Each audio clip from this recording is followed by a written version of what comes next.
All right, girls and guys, let's do this. Let's do these speeches. Now, this is one of the most important scenes in all of English literature.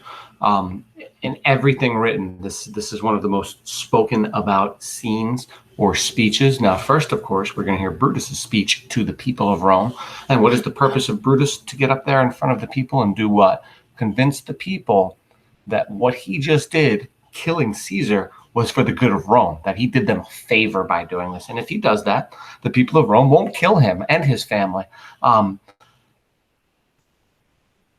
He's a good orator. He's a good speaker. We already know that. So he'll probably do a good job. However, we do know another huge mistake that Brutus has made. And of course, joining the conspiracy is his biggest mistake. But remember, Mark Antony, after they kill Caesar, and remember, they didn't kill Mark Antony because of Brutus. Brutus said, let's not kill him. We'll look like butchers. Well, after they killed him, Brutus said, let's dip our arms and swords and knives and clothes in Caesar's blood so everybody can see what we did, which made them look like butchers. Let's talk about letting Antony speak at the funeral. That was one of Antony's requests when he came in. He said, I'd like to speak at the funeral. I'd like to show the body. Now, showing the body is a colossal mistake as well. Oh, and by the way, Cassius said to Brutus, no, this is a terrible idea. Don't let him do it. I don't trust him. He's very smart. He's devious. I don't like this. And Brutus said, no, dude, he'll be our friend. Everything will be great. He even lets him show the body. Now, showing the body to the people allows them to see how many times Caesar was stabbed. 23 times is quite a lot of times to stab somebody after you've stabbed him in the back already. He didn't need to be stabbed any more times. They all got in and they all did it a few times, which shows you this was more out of anger than anything else. The next thing is they're going to let him speak at the funeral, although you do recall Brutus says Antony has to do a couple of things. There's a couple of conditions for him to speak at the funeral. His first condition is he has to speak second after Brutus. Antony's like, okay. This way he's going to be able to refute what Brutus says. And can I tell you something? Because you're going to find out in a minute anyway. OMG, Brutus is going to leave after he gives his speech. Now, Brutus's speech is going to be successful. I told you this already. He's going to turn the crowd over to his side. They're going to believe that what he did was for the good of Rome, that he did them a favor. But then he's going to leave and allow Antony to get up and speak. Now, at first, Antony is going to keep to his side of the deal. And the other side of the deal that I'm referring to is Antony cannot speak badly of the conspirators. Brutus said, if you're going to speak, you can only speak good of Caesar. You can't speak bad of us. And Antony said, okay. And remember, I mentioned that he could use sarcasm, and a person who's good at sarcasm can certainly convey a lot. Even though they're saying something nice, they're really conveying that they're not happy and they're not being nice. Let's see what happens. Antony's going to get up there and he's going to give this speech after the fact. Oh, one more thing I wanted to point out was, yes, it is important that Antony says, sure, I won't speak badly of you. I mean, imagine if he does get up in front of the crowd of Romans after they've been convinced that what Brutus and the conspirators did was good and that they did them a favor, that it was good to kill Caesar, that they helped them out somehow. Imagine if Antony gets up there and says, hey, they made a mistake. They're evil. They shouldn't have done that. The crowd is going to be like, wait, what? That's Brutus.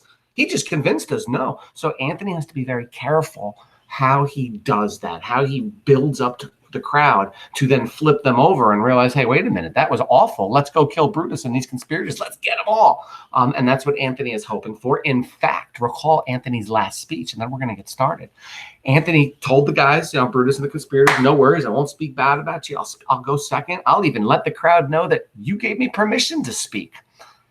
But then he talked to Caesar in a soliloquy all by himself, and he looked down at Caesar and he said, I am so sorry you had to see me shake these butchers' hands. I'm so sorry that my hands are covered in your blood after shaking their hands. He said, I did that for a purpose because now I'm going to bring the pain. I'm going to kill them all. I'm going to make Rome a place where people are so used to seeing like dead body parts and stuff around that they'll be like, no worries. It's just Antony doing his thing again. I'm going to kill everybody and I'm going to make them all suffer. That's what he just told Caesar. So let's see what happens, ladies and gentlemen. Let's see these speeches. So let's go. Act 3, Scene 2.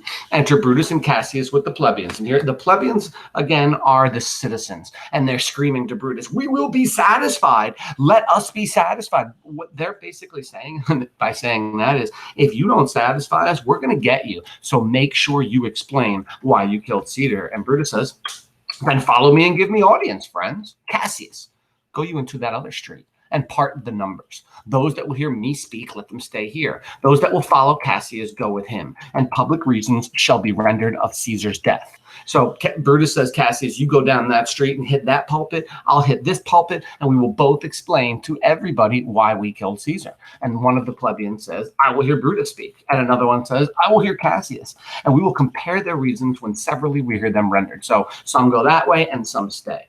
Cassius exits with some of the plebeians. Brutus goes into the pulpit. Okay, another plebeian says, shh, the noble Brutus has ascended. Silence.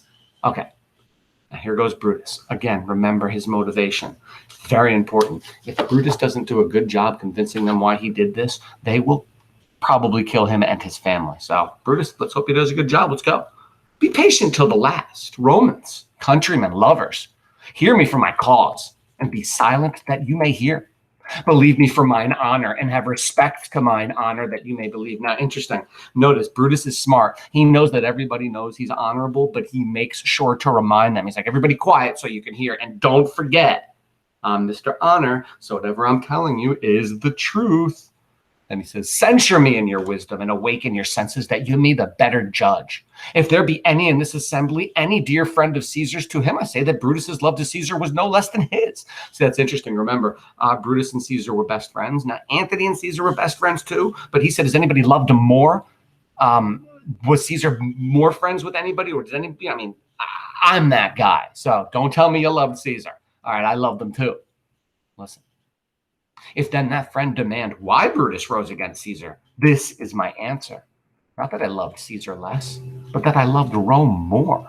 Had you rather Caesar were living and die all slaves than that Caesar were dead and to live all free men? All right, so there's his case. He said, if I had let Caesar live, he would have enslaved you all. Wow. Had Caesar done anything with his power against his own citizens up until this point? The answer is actually kind of no. He's been pretty good to the citizens of Rome, sharing his wealth and his spoils of war. But remember, Brutus believes this, and he says, you guys would have been slaves. As Caesar loved me, I weep for him. As he was fortunate, I rejoice in it. As he was valiant, I honor him. But as he was ambitious, I slew him. There is tears for his love, joy for his fortune, honor for his valor, and death for his ambition. Who is here so base that would be a bondman? That's a slave. So he's saying, would you all be slaves, really, for this guy? If any speak, for him have I offended. Who is here so rude that would not be a Roman? If any speak, for him have I offended. Who is here so vile that will not love this country? If any speak, for him have I offended. I pause for reply. None, Brutus, none. And none have I offended. I have done no more to Caesar than you shall do to Brutus. The question, it's interesting that he just said, I have done no more to Caesar than you shall do to Brutus. I hope he's not being serious about that, because what did he do to Caesar? He murdered him. Is he foreshadowing his own death by the people? Interesting. The question of his death is enrolled in the Capitol. His glory, not extenuated wherein he was worthy, nor his offenses for Here comes he and others with Caesar's body. Here comes his body, mourned by Mark Antony, who, though he had no hand in his death, shall receive the benefit of his dying, a place in the commonwealth. As which of you shall not? With this I depart, that as I slew my best lover for the good of Rome, I have the same dagger for myself when it shall please my country to need my death. And the plebeians go, live, Brutus, live, live. And the first plebeian says, bring him with triumph unto his house.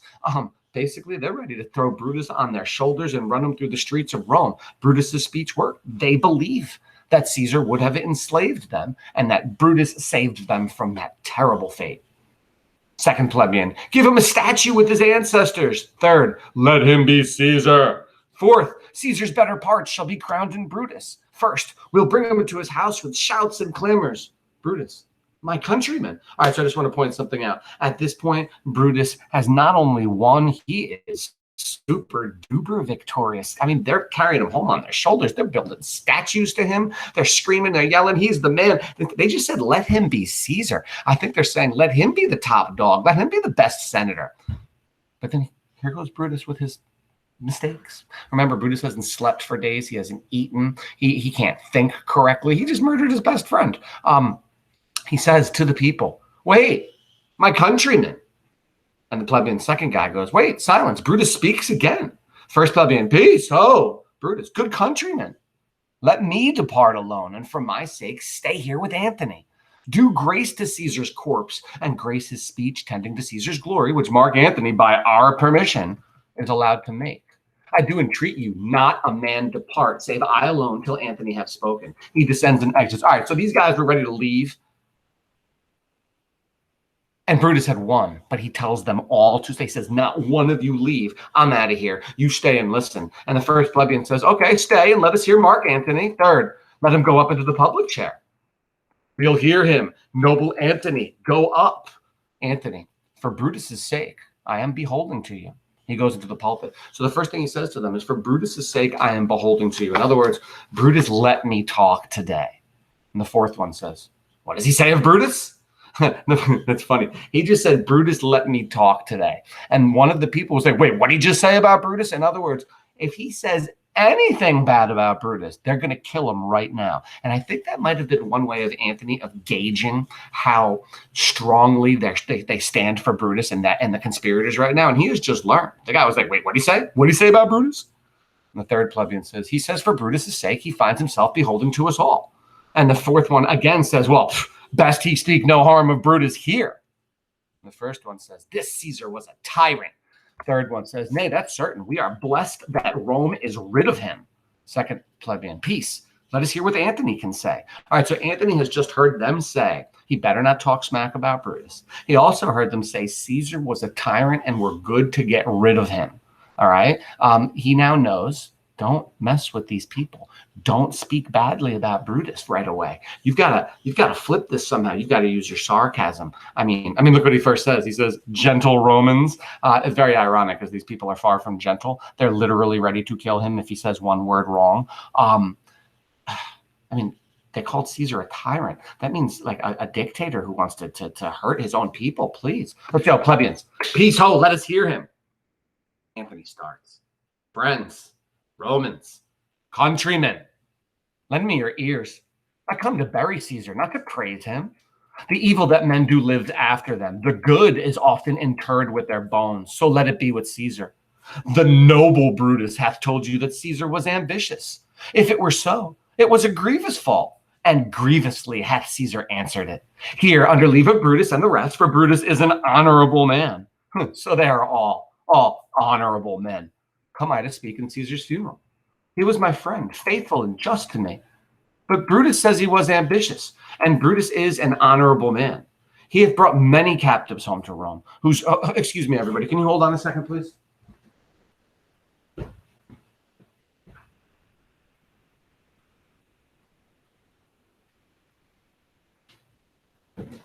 Sorry, everybody.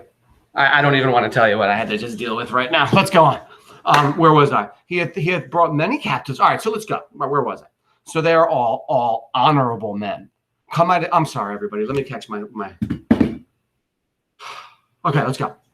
So they are all honorable men. Come I to speak in Caesar's funeral. He was my friend, faithful and just to me.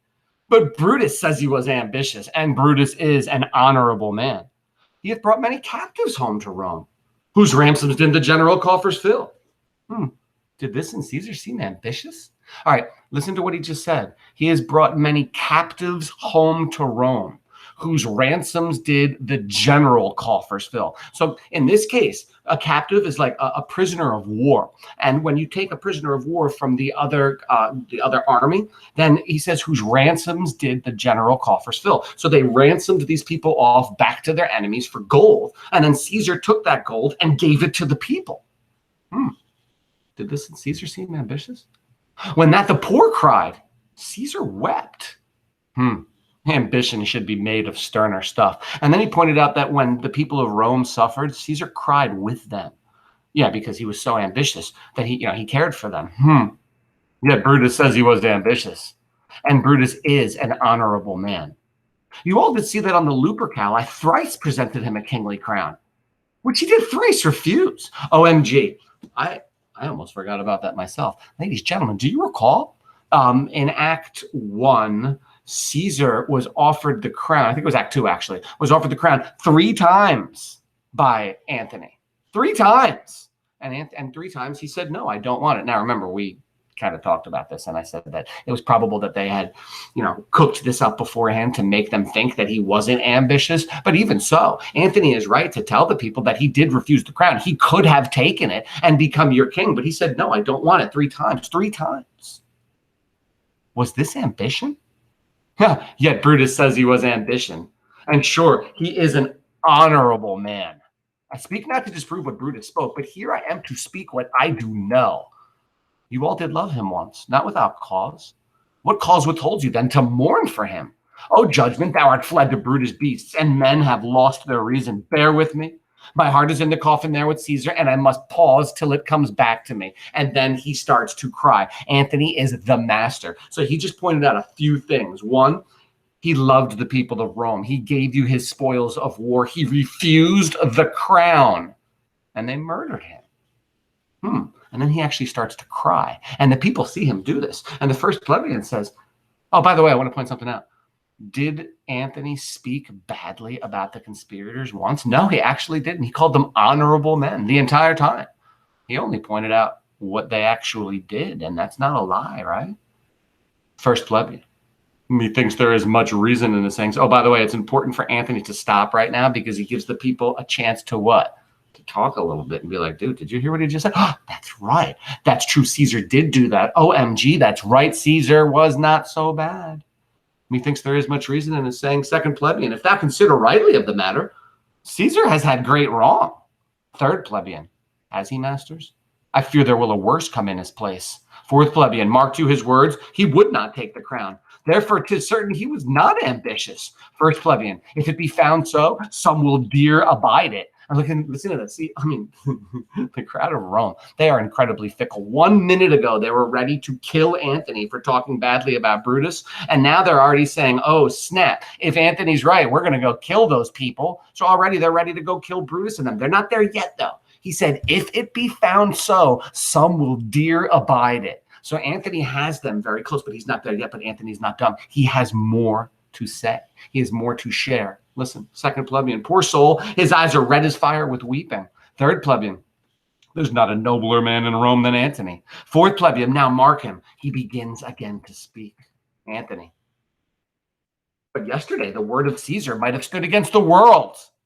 That is actually true. I mean, literally yesterday, Caesar was one of the most powerful men in the world. Caesar, I mean, forget it. Let's just continue. Now lies he there, and none so poor to do him reverence. And nobody's even crying for Caesar. You guys gave him a parade yesterday for crying out loud. And now you're not crying for him after he was murdered. Oh, masters, if I were disposed to stir your hearts and minds to mutiny and rage, I should do Brutus wrong and Cassius wrong, who you all know are honorable men. I will not do them wrong. I rather choose to wrong the dead, to wrong myself and you, than I will wrong such honorable men. But here's a parchment with the seal of Caesar. I found it in his closet. It's his will. Let but the commoners hear this testament, which, pardon me, I do not mean to read, and they would go and kiss dead Caesar's wounds and dip their napkins in his sacred blood. They beg a hair of him from memory, and dying mention it within their wills, bequeathing it as a rich legacy unto their issue. OMG. He just pulled out a piece of paper and said, I've got Caesar's will here, but I'm not going to read it to you because if I read it, you are going to freak out. And I don't want to get you so mad. I don't want you so mad that you'll want to go kill Cassius and Brutus. No, I'm not going to do it. So Antony is so smart. He's used a little bit of what we would call reverse psychology on the people. He's telling them, no, I won't do it. And they're going to go, do it. And he's going to go, nope, not going to do it. I don't want to do it. And they're going to go, do it, do it. And then he's going to read it. Listen, fourth plebeian. We will hear that will. Read it, Mark Antony. I'm sorry, I just lost my spot. Hold on. The will. We will hear Caesar's will. Antony, have patience, gentle friends. I must not read it. It is not meet that you know how Caesar loved you. You are not wood. You are not stones. You are men. And being men, hearing the will of Caesar, it will inflame you. It will make you mad. 'Tis good you do not know that you are his heirs, for if you should, oh, what would come of it? what does it mean to be somebody's heir in terms of their will? When somebody leaves, when they die, they leave their property, their fortune to their heirs. He just told the people of Rome they are Caesar's heirs. Are you telling me that Caesar left the people of Rome some of his money? Ooh, I don't think Calpurnia is going to be happy about that. Or any of Caesar's relatives. Let's continue. Fourth plebeian, read the will, Anthony. We will hear it, Anthony. Plebeians, you shall read us the will, Caesar's will. Anthony says, will you be patient? Will you stay a while? I have overshot myself to even tell you of it. I fear I wrong the honorable men whose daggers have stabbed Caesar. I do fear it. They were traitors, honorable men. Plebeians, the will, the testament. Plebeian, they were villains, murderers, the will, read the will. You will compel me then to read this will? Then make a ring about the corpse of Caesar, and let me show you him that made this will. Shall I descend? And will you give me leave? Plebeians, come down. Second plebeian, descend. You shall have leave. Anthony descends. So this is really important. He's still not reading the will. He's waiting. He's holding. And when you do that to somebody, they're going to want to hear it even more. He's building up the drama. Now, by the way, he better have the goods in that will. And he's not stupid. He does have the goods in that will. And we'll hear that will in a moment. But first he says, no, first let's go look at the dude who wrote the will. And now he's going to go look at that. And he's going to point out what to all the people there, all the different stab marks. And I wonder, do you think he might even name the people who stabbed them? I think he might. And it would be a good idea because naming the people who did all the stab holes would let the people know who to what, who to kill. Let's see, continue. Hold on. Third plebeian, you shall have leave. Anthony descend. Fourth plebeian, a ring. Stand around. First plebeian, stand from the hearse. Stand from the body. Second plebeian, room for Anthony. Most noble Anthony. Anthony, press not so upon me. Stand far off. All right, that, ladies and gentlemen, is where we are going to stop this scene. I know it's very intense. We will have to pick it up tomorrow at this in the middle of Act 3, Scene 2. We already know that Anthony has the people pretty much in his back pocket, in the palm of his hand, and what two things are going to really just seal the deal for him. One is the body of Caesar. He's even going to hold up Caesar's toga and show all the the holes and all the blood. Imagine holding up a white toga after someone was stabbed 20-something times. How much blood and whatnot would be on it? So he's going to have them look at it too. Then he'll read the will, and then we'll see what happens to the conspirators. Ladies and gentlemen, have a lovely day. Thank you very much.